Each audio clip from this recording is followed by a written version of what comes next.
मित्रांनो, स्कॉलरशिपमध्ये विचारला जाणारा या टाईपचा क्वेश्चन जर तुम्ही नॉर्मल स्कूलमध्ये जी मेथड शिकवली जाते त्या मेथडने जर तुम्ही करायचा प्रयत्न केला तर तुमचा पेपर कधीच कंप्लीट होणार नाही आहे. अशा प्रकारच्या क्वेश्चनला तुम्हाला बेसिक कन्सेप्ट क्लिअर असणं गरजेचं आहे आणि फास्टमध्ये कॅल्क्युलेशन करणं फार गरजेचं असतं.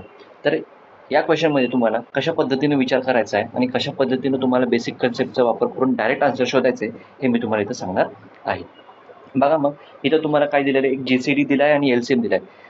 कुठल्या नंबरचा? 2 नंबरचा. कोणते 2 नंबर्स आहेत हे आपल्याला माहीत नाही आहे. सपोज ते 2 नंबर्स A आणि B आहेत असं आपण इथं पकडूया.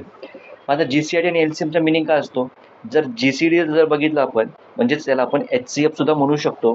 तर या GCD किंवा HCFचा जो नंबर असतो त्या नंबरने दोन्हीही नंबरला काय व्हायला पाहिजे? डिवाइड व्हायला पाहिजे. ठीक आहे, कंप्लीट डिव्हिजन व्हायला पाहिजे.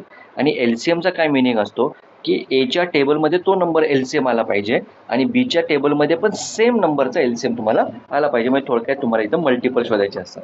तर या कन्सेप्टचा विचार केला तर तुम्हाला जे 2 नंबर्स हवेत कुठले A आणि B जे 2 नंबर ते 2 नंबर्सला तुम्हाला 6ने डिवाइड झालं पाहिजे आणि त्याच 2 नंबरच्या टेबलमध्ये 72 हा नंबर आलेला पाहिजे.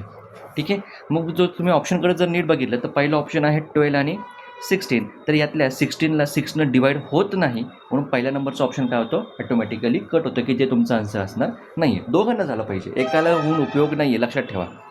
तसं दुसरा ऑप्शन जर मी बघितला 24 आणि 32 याच्यामध्ये 32ला 6नं डिवाइड होत नाही त्यामुळे सेकंड नंबरचा ऑप्शन पण काय झाला?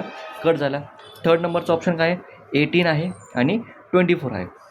तर 18ला 6नं डिवाइड होतो आणि 24ला पण 6नं डिवाइड होतो, दोघांनाही 6नं डिवाइड होतं आहे. मग आता आपल्याला हे बघायचं आहे की 72 LCM हा 18च्या टेबलमध्ये आहे का आणि 24च्या पण टेबलमध्ये आहे का हे आपल्याला चेक करायचं आहे. जर तुम्ही नीट बघितलं तर 18 4चा 72 येतं आणि 24 3चा 72 येतं. म्हणजे दोन्हीही नंबर्स तुम्हाला इथं फुलफिल करतात दोन्ही कंडिशनला.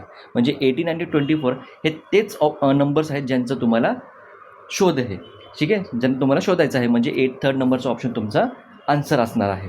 जाता जाता आपण 21 आणि 28 पण बघून घ्या. 21 आणि 28 दोघांनाही 6नं डिवाइड होत नाही म्हणजे ॲटोमॅटिकली हा ऑप्शनसुद्धा तुमचा कट होतो. अशा प्रकारे तुम्हाला बेसिक कन्सेप्टचा वापर करून कोणतेही मोठे कॅल्क्युलेशन्स न करता तुम्हाला उत्तरापर्यंत शोधायचं असतं.